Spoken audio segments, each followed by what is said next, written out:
All right, so I'm just going to briefly go over the syllabus. We have 10 minutes, so I got to really talk fast, and I can't go over all of it because there's no way I'll get through all of that. So I'm just going to get some key points. Here's my email address, kurt.aroso at tulare.k12.ca.us. If you send me an email, feel free to send me emails anytime. If I don't get back to you within 24 hours, if it's a weekend, it might take me a while, but if it's during the week, Monday through Friday, if I don't get back to you within 24 hours, I get like 60, 70, 80 emails a day. It might just be buried under a bunch of, junk emails or emails from my students. So send me another email or feel free to give me a call during the day at Western. Just ask for room 509 or ask for Mr. Aroso's room. I'm just going to go over some key points here. Got to remember it's the student's responsibility to check ARIES. When I went to high school, there was no ARIES. I didn't have a computer. There was no internet. So the only time parents or I knew what my grade was, either the teacher posted it in class, or I'd have to wait for my report card. Parents had no clue until the report cards came out. But now parents, you can have an up to the minute idea of how your son or daughter is doing in class by checking ARIES. Breakdown of points, exams are 40%, which is kind of low. I think next year, if they take chemistry, I believe that number is at least 60 or 70. And in math, I believe it's 90. So it's kind of low. Quizzes 20, labs and projects 25, classwork, homework 15. There really should be no homework in my class. I don't lecture. My lectures are on video, which they watch at home. They can watch at home. Hopefully they watch them. And then during class, we're just doing our classwork. So if they use their time wisely, there'll be no homework other than maybe studying for a test. And our biology late work policy, no matter who you have as a teacher at Western, we all have the same syllabus. We all go the same policies. So as a general rule, late work is not tolerated. And if it's turned in late, unless you have an excused absence, you're sick or you were just out for whatever reason, maybe you had a volleyball game or something, you get, other than that, if you were in class and you did not complete it on time, you get half credit. That's the most you can get, 50%. And that's if it's done completely done right. And you can only do those makeup assignments until we take the unit exam. Now, I usually give you 1 day grace period. So we'll take the exam, say on Monday. All work needs to be done for that unit on Wednesday. If it's not, you can't go. We're done. We're going to the next unit, and you can't turn in any more missing assignments for that unit. It's a responsibility of the student to see what you're missing. Check ARIES. I have 192 students, I believe. So if you're missing an assignment, I probably won't know because I have too many students. I can't keep track of everybody, and everybody's missing assignment. So the students really need to take care of their work and see what they're missing. This stuff, I'm going to go over this stuff later.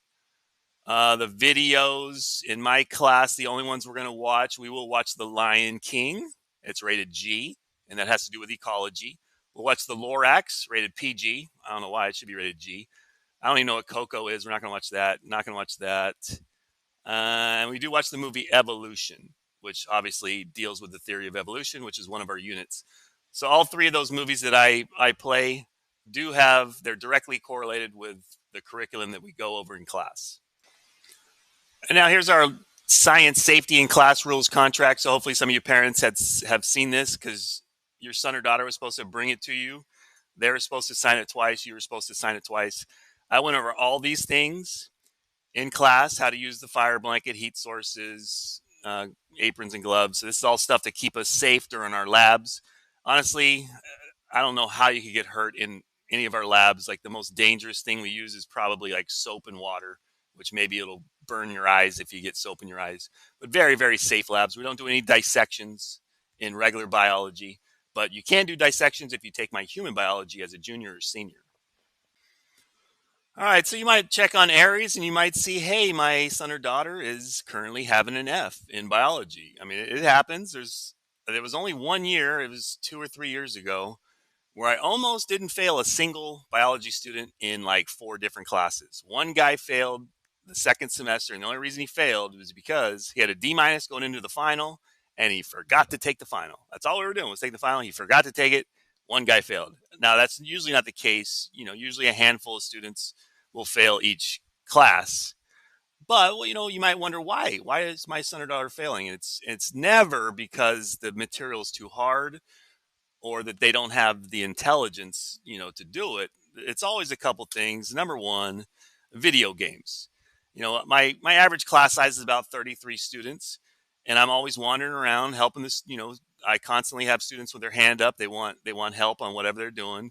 So it's very easy for me to not be able to see a student off on the side playing a video game, basically wasting time. Now, if I see it, of course, I'm going to tell that student, turn that off, get back to work. I also have a classroom relay where I can actually watch what all the students are doing on their Chromebook while they're in class, and I can even lock them out of their Chromebook if they're playing a video game. But I don't like to be sitting at my desk just watching what they're all doing and just blocking them out. Some are going to fall through the cracks. I won't be able to see all of them. And number two are the cell phones. So those are the two biggest things. If you look up and your son or daughter is failing biology, it's 95% one of these things. They cannot control their electronic devices. They're on their cell phone too much, or they're playing video games too much, or maybe they're playing video games on their cell phone. It's always one of these things. All right, so you might be wondering, so what are some things at Tulare Western that you guys do to help make sure that students, control their electronic devices? Well, here's our official Tulare Western cell phone policy. So the first offense is just a warning. I'll tell the student, hey, put that phone away. It's not supposed to be out. Unless it's quick. If they ask me, hey, I gotta send a text to my mom real quick. Yeah, go ahead, no problem. Or my mom's calling me. Can I take it? No problem. But if they're, for any other reason, I'm gonna give them a warning. Second offense, I gotta confiscate it. I'll ask for him to give it to me, and I'll give it back to them at the end of the period. Now, if they refuse to give it to me, I'm going to have to send them to the APs, the assistant principal's office, and they might not give it back to them at the end of the period. The third offense, same thing, but this time it goes to the admin office, and then the student can pick it up after school, so they won't have it for the rest of the school day. Fourth offense, this is where it gets a little inconvenient for parents. So I hate to do this. I confiscate it. This is the fourth time. I turn it into admin, and now a parent must pick it up from the administration office. Now, the office closes around 5. So if the parent or guardian can't get there before 5, that student will be without a cell phone for at least one night until the parent can come and pick it up. And then also the whole science department ordered this thing right here. Now, this is a cell phone box. It's a locker. Each one of my students has a number assigned to them. I'm only doing this. Now, this, you can see, he has a happy face because this guy got happy because one of my classes was unable to control their cell phones themselves and their behavior was not good. So I told them, all right, guys, the next class, we're using the box. So each one of them at the beginning of class had to come up. They have their own individual slot. They put their cell phone in it. I lock it. And then with about 10 minutes left in class, I let them go to the box, get their cell phone out, and then they can check whatever text messages they got or whatever. I also, if they're in the box, my cell phone goes in my drawer. So if they can't use their cell phone, neither can I. So, but it's only been done with one class. So if the students can control the cell phones on their own, we don't use this thing. And I'd rather not use it because I want you to be able to get a hold of your son or daughter if you need to. So that this box is only when the students can't control it themselves. All right, so what am I really looking to teach the students? These are mostly freshmen. My biology students are mostly young men and women, freshmen. So what am I looking to teach them? Number one, respect/citizenship. Respect themselves, respect their classmates, respect theirs and other people's property. Very important to me. And just being a good citizen. Everybody should, want to do that. Number two, work ethic. It doesn't matter what you're doing. You're going to college, you're going to go straight into you're going to go to the military, you're going to go straight into the workforce. You got to have a good work ethic. If you do, you'll be successful. If you don't, it's going to be a struggle. Number three, personal responsibility.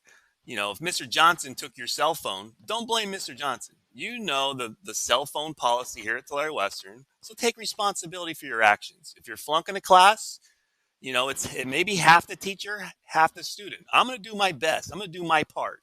You got to meet me halfway. So take the personal responsibility to succeed. And the fourth and least most important to me, biology. 90+% of my students, they probably won't use biology. And, if they're going to college and they're going to be a doctor or maybe a nurse or something, they're going to need to know a lot of biology. But the vast majority of people will not. But number 1, 2, and 3, to be successful in life, you really need that stuff. All right. Thank you very much.